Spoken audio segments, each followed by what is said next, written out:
Nah, baik. Assalamualaikum warahmatullahi wabarakatuh. Selamat pagi anak-anak semuanya. Bagaimana kabarnya hari ini? Oh, baik. Nah, sebelum kita memulai pembelajaran kita pada hari ini, alangkah baiknya kita awali dengan doa dulu ya. Silakan kepada ketua kelasnya dipimpin. Ya, kamu.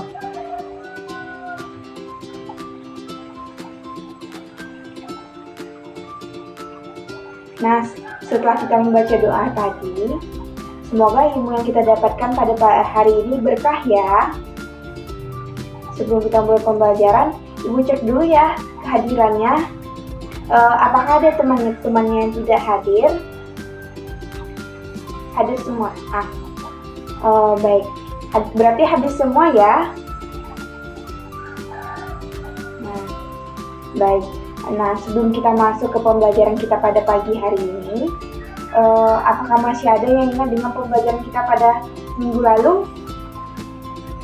Nah, ya kamu, coba apa pembelajaran kita pada minggu lalu? Ya, benar. Pembelajaran kita minggu lalu yaitu kita membahas tentang salat fardu. Apa-apa aja yang dibahas?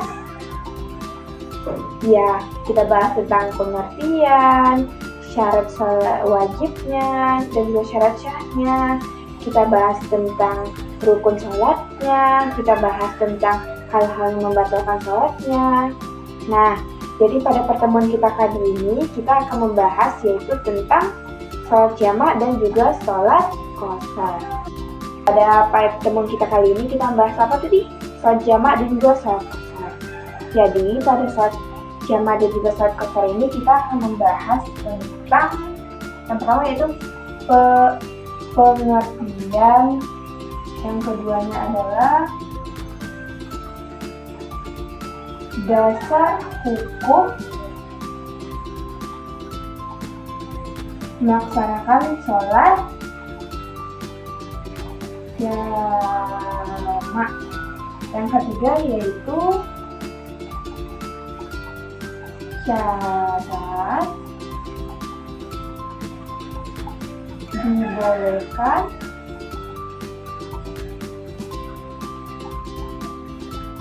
menjamak sholat. Dan yang keempat yaitu tata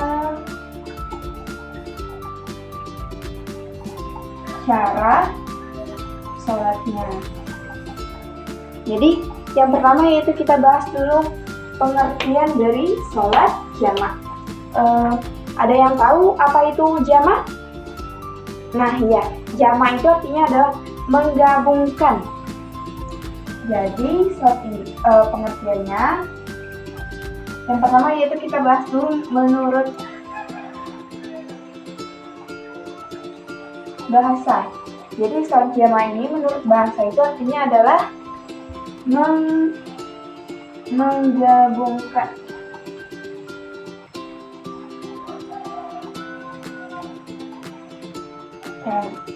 Sedangkan menurut istilah yaitu menggabungkan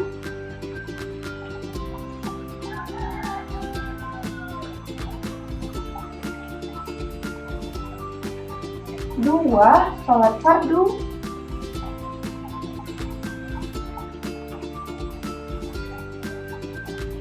ke dalam satu waktu. Jadi apa tadi pengertiannya? Ya, jadi sholat jamak itu adalah menggabungkan dua sholat fardu ke dalam satu waktu. Nah, sholat jamak ini terbagi juga menjadi dua. Yang pertama itu adalah jamak takdim, dan yang kedua adalah jamak takhir. Nah, pertama kita bahas dulu tentang jamak. Yang pertama yaitu jamak takdim. Nah, jamak takdim ini adalah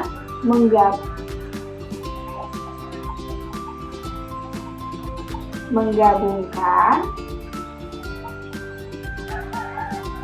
dua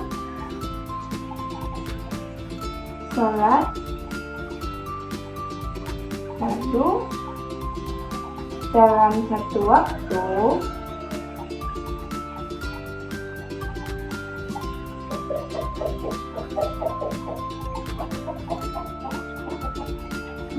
waktu dan sholat jama' takdim ini yaitu menggabungkan dua sholat fardu ke dalam satu waktu, yang mana sholatnya ini dikerjakan pada waktu sholat yang pertama. Misalnya nih, kita melaksanakan ingin menjamak sholat zuhur dan juga sholat asar. Nah, jama' takdim ini kita kerjakan dulu sholat jama'nya ini, yaitu kita lakukan dulu sholat zuhur. Nah, nanti sholat asarnya kita jama' di waktu sholat asar. Nah, itu baru disebut dengan jama' takdim. Paham apa yang dijelaskan? Nah, paham. Nah, yang kedua yaitu adalah jama' takhir, yaitu menggabungkan dua sholat fardu ke dalam satu waktu, yang mana sholatnya itu dikerjakan pada waktu yang kedua sholatnya.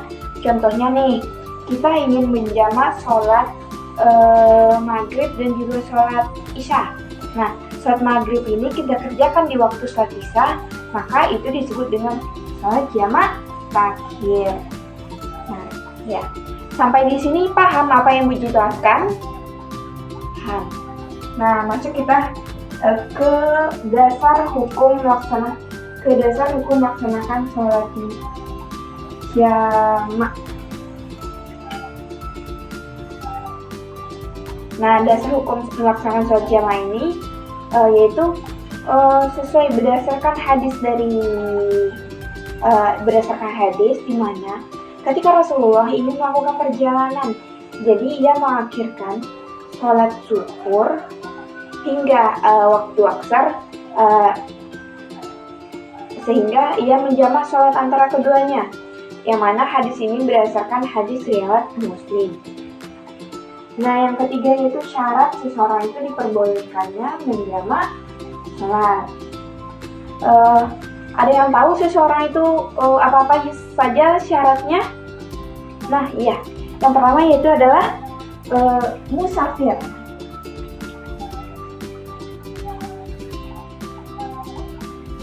Nah, musafir ini adalah orang yang melakukan perjalanan jauh dengan tujuan kebaikan tanpa adanya kemaksiatan, sebagaimana para ulama mensepakati bahwa jarak yang ditempuh itu ada yang mensepakati, yang pertama adalah 82 km, ada yang menyebutkan 89,9 km, dan juga ada yang menyebutkan 90 km. Syarat yang kedua yaitu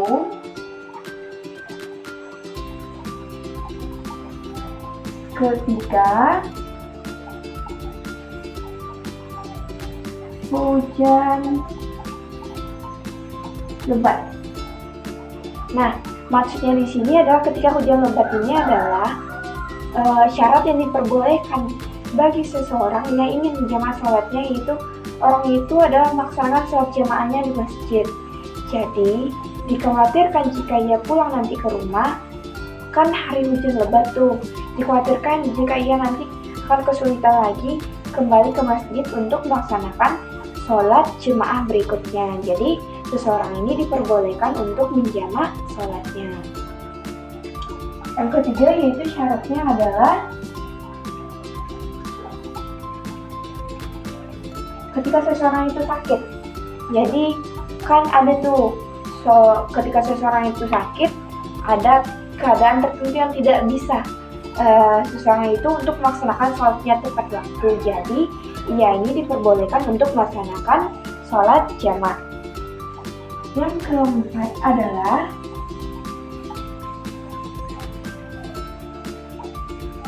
ketika dalam keadaan darurat.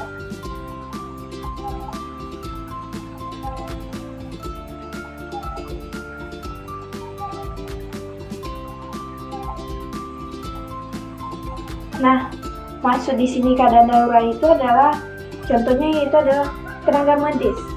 Yang mana kan tenaga medis ini misalnya ia melakukan operasi panjang yang membutuhkan operasi yang membutuhkan waktu yang panjang, sehingga seseorang ini tidak bisa melaksanakan sholatnya tepat waktu. Jadi seseorang ini diperbolehkan untuk menjamak sholat. Nah, sampai di sini paham? Baik. Selanjutnya kita masuk kepada tata cara sholat jamak. Yang pertama itu adalah kita harus pastikan dulu bahwa sebelum kita melaksanakan sholat itu syaratnya dipenuhi.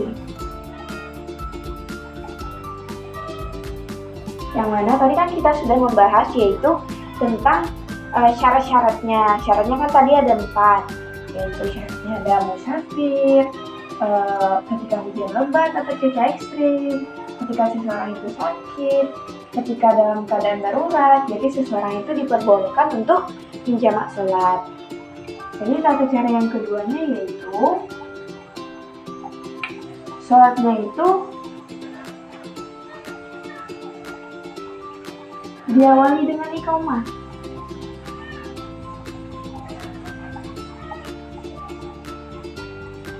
Nah, sholatnya itu diawali dengan iqamah. Dan yang ketiga syaratnya adalah membaca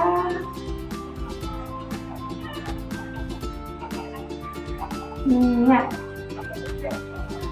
Nah, kita membaca niatnya yaitu usolli ala fard dan zuhri rokaatin arba'ah majmu'an ma'al asri syam'an taqadim lillahi ta'ala, yaitu saya berniat melaksanakan sholat jamak takdim. Dan yang keempat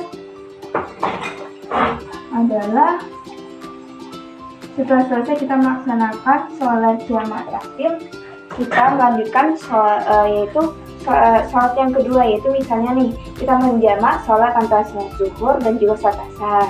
Kan sholat jamak ini adalah sholat yang dilakukan pada waktu awal. Setelah kita selesai melaksanakan sholat zuhur, kita lanjut setelah salam berdiri langsung untuk melaksanakan sholat asar.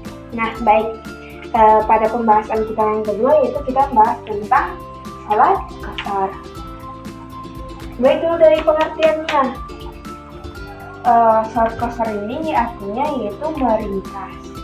Jadi kalau menurut istilah itu sholat qasar itu adalah meringkas sholat yang jumlah rakaatnya 4 menjadi 2 rakaat. Berarti apa-apa saja sholat yang bisa kita qasar? Ya, sholat zuhur, sholat asar, dan juga sholat isya. Ada yang tahu kenapa 2 sholat lagi tidak bisa diqasar? Nah, iya kamu. Apa? Nah, ya. Sholat yang subuh sama maghrib tidak bisa diqasar. Nah, jumlah rakaat sholatnya yaitu tidak 4 rakaat. Jadi, paham dari pengertian ini? Ya, paham. Berarti masuk kita yang kedua yaitu masuk kita kepada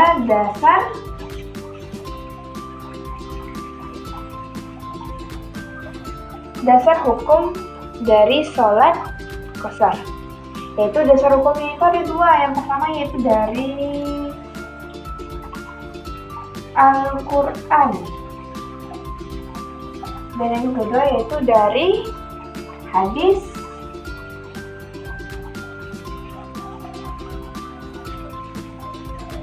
Nabi.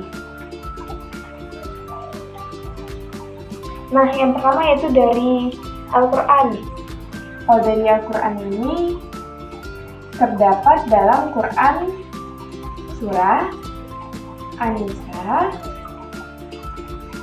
ayat 101. Nah, nanti kan waktu kita udah sedikit nih untuk mempersingkatnya. Nanti Anda lihat saja ya dalilnya di dalam Al-Quran.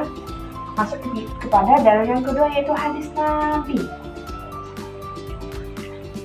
Nah, pada hadis Nabi ini yaitu hadis Nabi Rasulullah SAW, sebagaimana Umar mengatakan, ia pernah melihat Rasulullah ketika di dalam perjalanan, yaitu melaksanakan sholatnya itu 2 rakaat. Begitu juga dengan Umar, Utsman, dan juga Ali. Yaitu hadis ini adalah hadis riwayat dari muttafaq alaih. Yang ketiga, masuk kita kepada syarat. Diperbolehkan seseorang melakukan sholat jamak. Yaitu syarat yang pertama itu adalah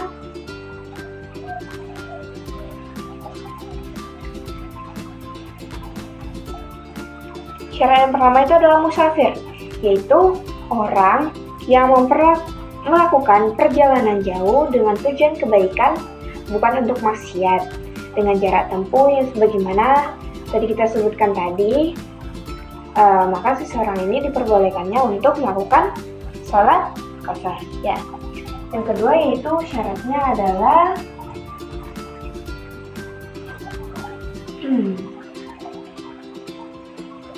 sudah meninggalkan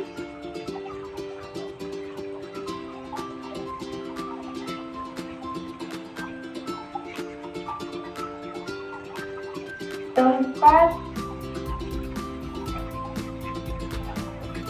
tinggal. Nah, maksud di sini yaitu sudah meninggalkan tempat tinggal itu adalah misalnya nih, kita tinggalkan sekarang di Pulau Sumatera, di Provinsi Sumatera Barat. Lalu kita melakukan perjalanan jauh yaitu seperti kepada Pulau Kalimantan. Nah, kan berarti nih kita sudah meninggalkan tempat ini, berarti kita termasuk boleh melaksanakan sholat qashar. Dan syarat yang ketiga yaitu tidak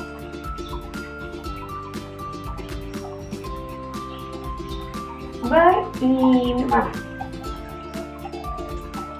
kepada orang yang tidak melaksanakan sholat qashar. Dan yang keempat adalah syaratnya yaitu adalah perjalanan.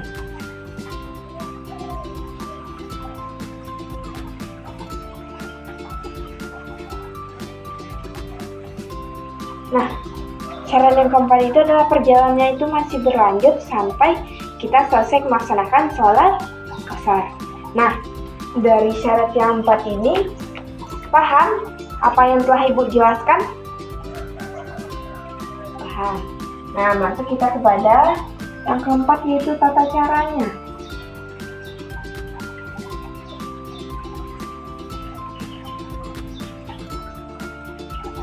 Nah, yang pertama ini tata caranya yaitu adalah kita harus lihat apakah kita telah memenuhi syarat untuk melaksanakan sholat qashar. Kita lihat syaratnya yang keempat tadi yaitu musafir, sudah meninggalkan tempat tinggal, tidak bermakmum kepada imam yang tidak melaksanakan sholat qashar. Dan yang terakhir adalah perjalanan itu masih berlanjut ketika kita melaksanakan sholat. Jadi tata cara yang pertama yaitu sholat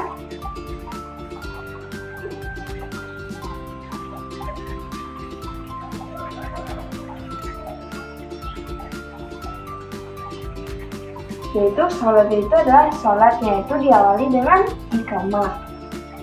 Tata cara yang kedua yaitu diawali dengan niat.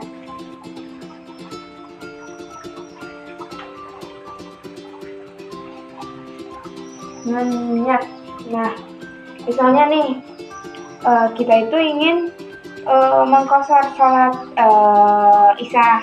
Nah, jadi kita baca dulu niat dari sholat qashar isya. Yang ketiga adalah niat kita itu kita baca ketika kita melaksanakan takbiratul ihram. Dan yang terakhir adalah kita laksanakan salat sampai salam. Nah, berarti yang pertama tata caranya yaitu kita lihat dulu apakah kita memenuhi syarat untuk melaksanakan sholat qashar. Dan yang kedua yaitu sholat kita itu harus kita awali dengan iqamah dulu. Setelah kita awali dengan iqamah, kita lanjut kepada diawali dengan niat, yaitu dengan cara kita membaca niat sholat qashar. Misalnya mau niat sholat qashar zuhur, asar, atau isya. Setelah itu kita laksanakanlah sholat itu sampai salam. Dan materi kita yang terakhir yaitu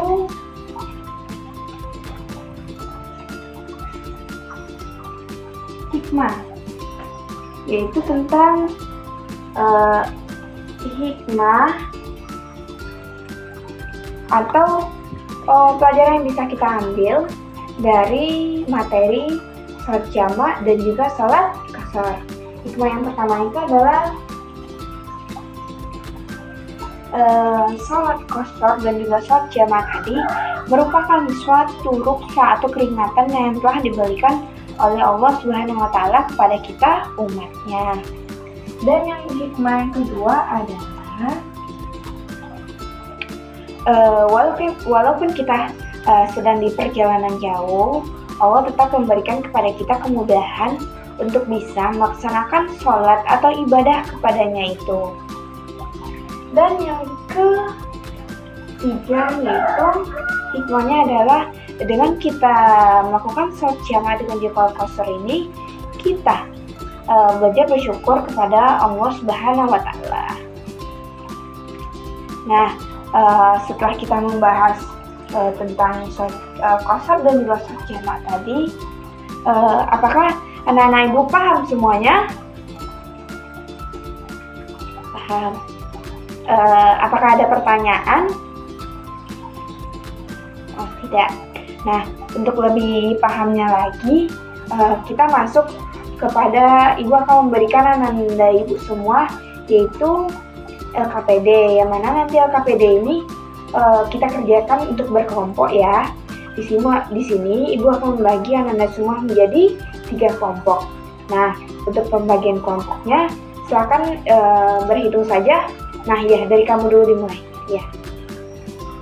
Berarti 1, 2, 3 dan begitu seterusnya. Nanti anak-anak ibu semua berkumpul dalam kelompoknya ya. Nanti ibu akan membagikan LKPD untuk mengukur seberapa pahamnya anak-anak ibu semua dengan materi yang telah ibu jelaskan tadi.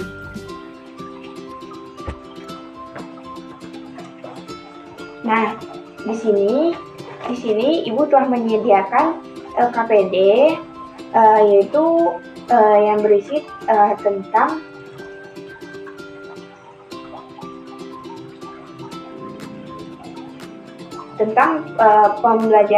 pembahasan materi kita pada pagi hari ini, yaitu sebagaimana yang telah tertera di dalam LKPD ini.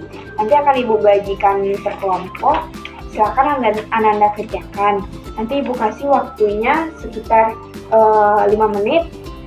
Siapa kelompoknya yang telah selesai, nanti maju ke depan ya untuk menjelaskan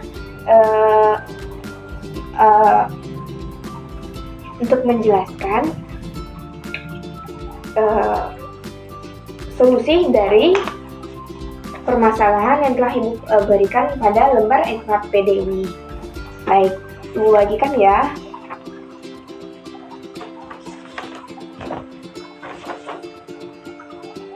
Nah, kan sekarang ibu sudah membagikan LKPD nih. Silakan anda ibu semua kerjakan ya. Sekarang kan waktunya udah habis nih. Kelompok berapa yang akan mempresentasikan hasil diskusinya ke depan? Nah, baik. Ya, kelompok 3. Silakan maju ke depan. Nah, jawaban dari kelompok 3 tadi benar sesuai dengan permasalahan yang telah ibu berikan. Silakan berikan apus untuk kelompok 3. Ya, baik. Nah, di sini ibu akan menyimpulkan ya pembelajaran kita pada pagi hari ini. ini, yaitu mengenai sholat jamak dengan juga sholat qashar.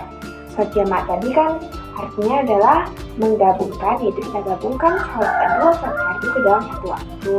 Sedangkan sholat qashar itu adalah meringkas, yaitu kita ringkas rakaat sholat yang jumlahnya 4 rakaat menjadi 2 rakaat. Begitu juga dengan syarat-syaratnya. Syarat sholat jamak yaitu yang pertama yaitu dia adalah musafir, dilakukan ketika cuaca ekstrim atau hujan lebat, dilakukan oleh orang sakit, ketika kita berada dalam keadaan darurat, dan juga tata caranya kan sudah Ibu jelaskan. Berarti sampai di sini paham menanda Ibu semua mengenai materi kita tentang sholat qashar dan juga sholat jamak tadi? Paham. Apa ada yang ingin bertanya? Nah, jika tidak ada lagi yang ingin bertanya, mari kita tutup pembelajaran kita pada hari ini dengan kita membacakan hamdalah. Alhamdulillahirabbil alamin. Nah, sekian pembelajaran kita pada pagi hari ini. Ibu tutup dengan membacakan Assalamualaikum warahmatullahi wabarakatuh. Sampai jumpa di pertemuan minggu depan ya.